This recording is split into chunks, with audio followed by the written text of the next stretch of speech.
Does this sound familiar to you?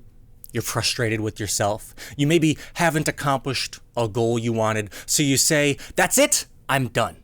Tomorrow, I'm gonna wake up motivated. I'm gonna accomplish my goals. I'm gonna go diet, I'm gonna exercise, and I'm gonna study and be the person I wanna be."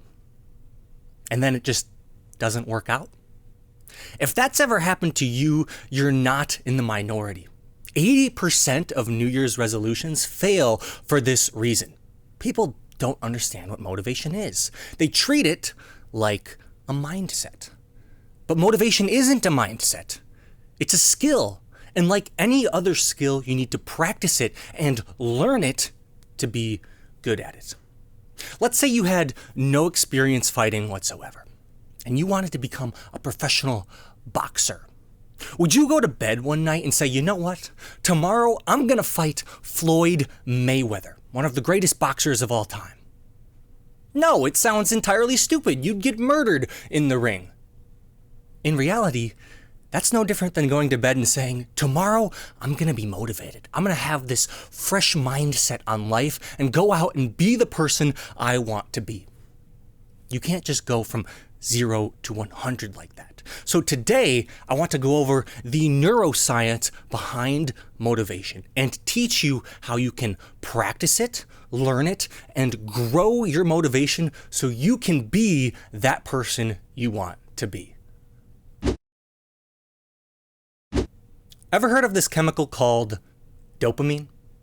I'm sure you have. Dopamine is the chemical our brain releases when it perceives that we've done something good.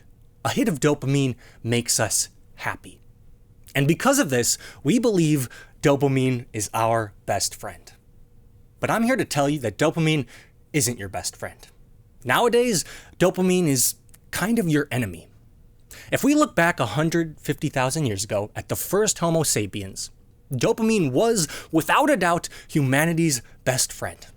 If you went and hunted prey, dopamine. You then cooked that prey and ate it for dinner, more dopamine. If you collected firewood and started a fire because it would be cold at night, you guessed it, more dopamine. These hits of dopamine motivated us to stay alive and progress to where we are today. Today, though, we don't really need to hunt for food or find wood to stay warm at night. So we get our hits of dopamine from other things, like putting a Hot Pocket in the microwave and eating it, or getting a certain amount of likes on Instagram, maybe playing a really good game of Call of Duty. All of these things provide us with instant dopamine without any real effort on our behalf. They're just simple. They don't require any sort of advanced knowledge or planning. Because of this, a lot of us have a dependence on dopamine and we don't even realize it. And it's why it can feel so hard to get motivated.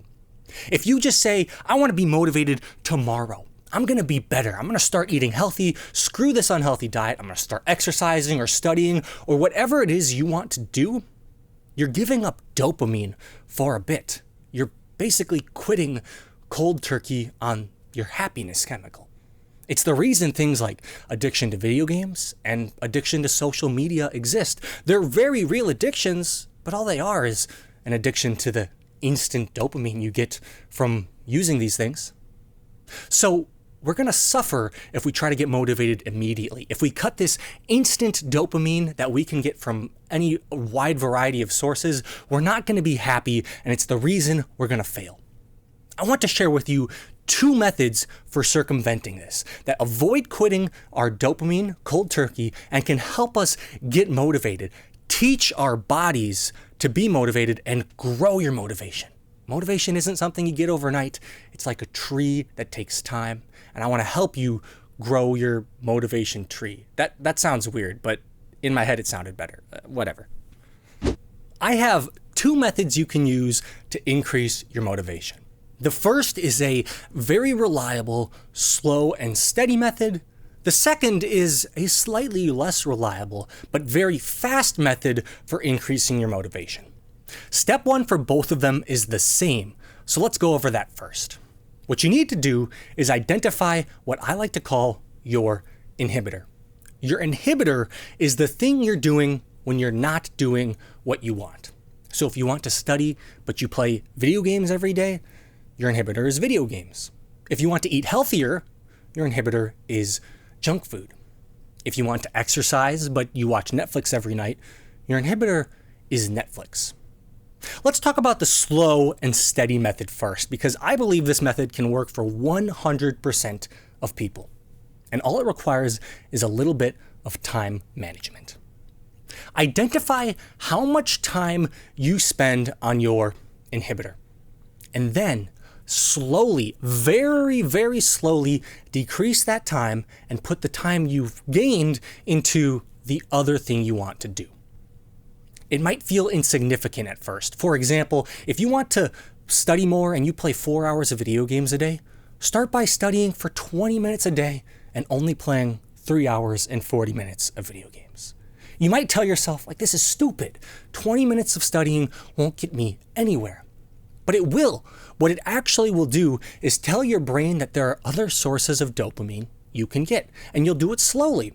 Your brain will slowly realize, okay, I do get dopamine from studying, I just gotta work for it a little more. And as you do it more, and as you work for it more, the dopamine you get from it will be greater, and it will be easier to do. You'll be able to work this thing in more and more. If it's something like eating healthy, maybe you don't eat 3 healthy meals a day. Instead, you start with just 1. You wake up, you make a egg white and spinach omelet or something, and then you eat normal for the other 2 meals. And slowly your body realizes it might feel better because you're putting in better nutrients into it, and you'll get more dopamine. It's all about patience and realizing that in the end, these other things will provide you with dopamine. It's just not as instant. So that's method 1, and I bet you it will work for you if you try it. The second method I have for increasing motivation works much faster than the first, but it's slightly less reliable because it does require a bit of discipline. If you'll remember what I said before, I said that getting motivated overnight is very difficult because you basically quit dopamine cold turkey. For this method, we're going to kind of do the same thing. We're going to quit dopamine cold turkey, but we're going to then reward ourselves after we do that. The way this method works is you're going to significantly cut the amount of time you spend on your inhibitor. A ton. But what you're going to do is you're going to set a rule for yourself, a hard rule, and say, if I'm able to spend that time I cut doing what I want to get motivated to do, then I will reward myself. And you'll have to stick to that rule 100%. So if your goal is to play less video games and start studying, maybe you go from 4 hours of video games a day to 1, and you spend 3 hours studying. This will drop your dopamine though, so you set a rule. You say, if I'm able to study for 3 hours, and only if I can study for 3 hours, I'll reward myself with something like a good dinner at that restaurant I like. What this will do is train your brain to associate the dopamine from that dinner with your studying. Because you set a rule. You were only able to get that dinner because you studied. And as you do this over time, you'll need the reward less and less, because your brain will start to realize that it's actually getting dopamine from the other activity, from studying, from eating healthy, from exercising, whatever it is you're trying to get motivated to do. If you set a reward for yourself and you only give yourself that reward by doing the thing you want to get motivated to do, it will make it much easier. So try this method out. Hopefully this video helps you get motivated. If it does, or you're interested in this sort of thing, be sure to leave a like and subscribe for more.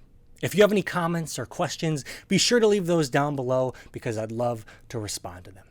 Me and my quarantine hair would like to thank you for watching. Go out there and be the best you can be.